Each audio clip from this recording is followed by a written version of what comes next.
एक समय पहले एक पुराना घर था। उस घर की चौकीदारी अंजया नामक एक बूढ़ा आदमी करता था। अंजया अपने पोती शिरीषा के साथ रहता था। उन दोनों के अलावा और कोई नहीं था। अंजया बहुत मेहनत करता था। उम्र बढ़ने के कारण वो और कोई काम नहीं कर पाता था। लेकिन उस गांव के लोग अंजया के चौकीदारी के बारे में अजीब तरह की बातें करते थे। अरे अंजया, घर पे बैठो ना, कम से कम 4 लोगों के बीच में तो रहोगे। उस पुराने बंगलो के लिए क्या ही काम करोगे? भूत वूत घुस गया तो? अरे हम कहाँ भाग सकेंगे बाबू। ऐसे उसे सारे गांव वाले बहुत बुरा कहते थे। इतना ही नहीं, अंजया की पोती के साथ कोई नहीं खेलता था। आज तुम पाठशाला क्यों नहीं आई पूजा? तुम्हारे बगल में बैठने के कारण मेरे माँ बाप मेरा पाठशाला ही बदल दे रहे हैं। हाँ, कम से कम साथ में खेलेंगे ना। बाप रे, माँ मार ही डालेगी मुझे। ऐसे अपमानों के साथ ही अंजया और शिरीषा कई साल बताते हैं। एक दिन जब अंजया अपमान सहन ना करने के वजह से रो रहा था, उसे बंगलो के अंदर से पायल की आवाज सुनाई देता है। अचानक उसे ऐसी आवाजें सुनाई देने पर तुरंत उठ के बंगलो की ओर देखता है।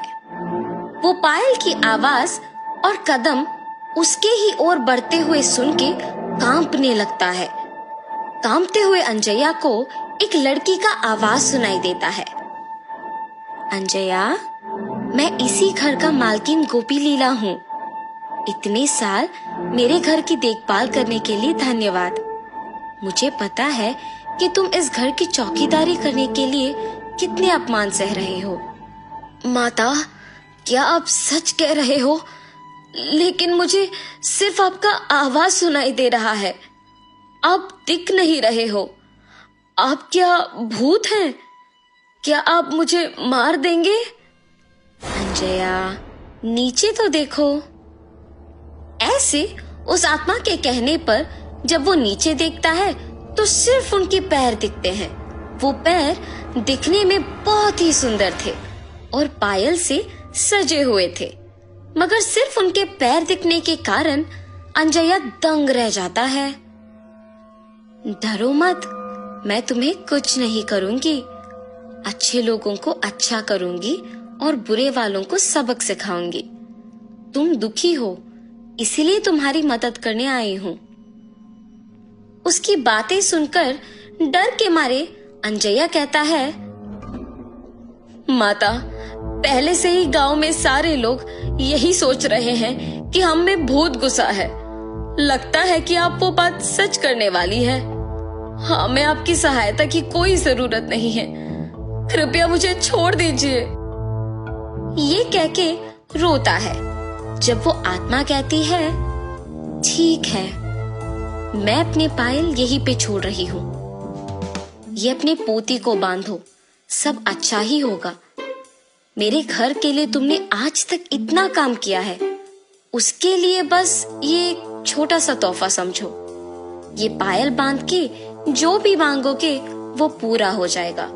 भूलना मत। अपने पोती के साथ अब से खुश रहोगे। अब से यहाँ आके काम करने की जरूरत नहीं पड़ेगी तुम्हें। ऐसे उन पायल को वहां छोड़ के गायब हो जाती है।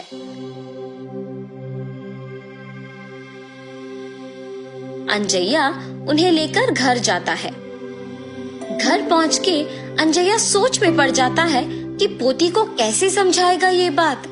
उतने में पोती घर पहुंचती है। दादाजी, क्या हुआ? आप दुखी क्यों दिख रहे हो?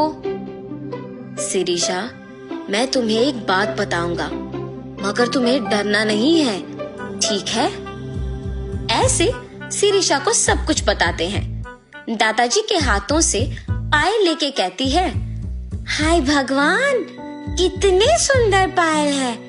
गोपी लीला जी बहुत अच्छे हैं। उन्हें भूत के नाम से मत पुकारो दादाजी।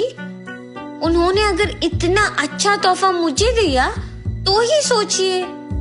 ऐसे खुशी के साथ कहती है और अपने दादाजी से वो पायल बंधवाती है। बेटी शिरीषा, याद है ना, इन पायल को पहन के जो भी मांगो वो हो जाता है, इसीलिए ध्यान से रहना। सब कुछ पता होने के बावजूद शिरीषा बिना कोई डर के साहस के साथ उन पायल को बांध के पूरा घर चलती रहती है।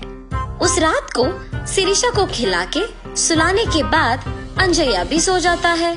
शिरीषा पायल के सहारे उड़ते हुए नीचे का सारा धरती पूरा सुंदर दिखते हुए, उसके ही साथ सारे पक्षी उड़ते हुए बादल के बीच में से हंसते हुए खेलते हुए दिखाई देता है। कितना सुंदर सा भावना है। ऐसे सोचती ही है कि उतने में उसे गोपी लीला उसके ही जैसे पायल बांध के घर में दौड़ना दिख जाता है। गोपी लीला अपने पायल को छू के कुछ सोचती है और आंख खोलते ही उसके सामने एक बड़ा सा हाथी होता है। उस पे बैठ के उसके साथ कुछ बच्चों को भी बिठा के सैर करती है। शिरीषा इस सब का यकीन नहीं कर पाती है। अचानक जाग उठती है। ये सब मेरा सपना था। हाँ माँ, सच मान के डर गई। शिरीषा की बातें सुन के अंजया भी उठता है और तब जान पाता है कि क्या हुआ। ये सच है बेटी, वो पायल वाकई ही शक्तिशाली है। हमारे जीवन को बदलने के लिए, इतने साल के हमारे काम के लिए कृतज्ञ होके गोपी लीला जी ने इसे तोहफा के रूप में हमें दिया। अब ये तुम्हारे हाथों में है। तुम्हें जो मांगना है मांगो, लेकिन बुरा नाम मत लाना बस। अब सो जाओ बेटी, बहुत देर हो रहा है। अपने दादू के बताए बातों को ध्यान में रख के सो जाती है। अगले दिन पूरा गांव अकेले घूम के घर आती है।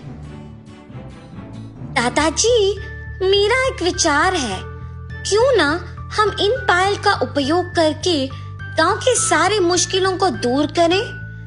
तब हमारा गांव भी विकास पाएगा और उसी के साथ हमारा नाम भी। तब हम चारों में इज्जत से जी पाएंगे।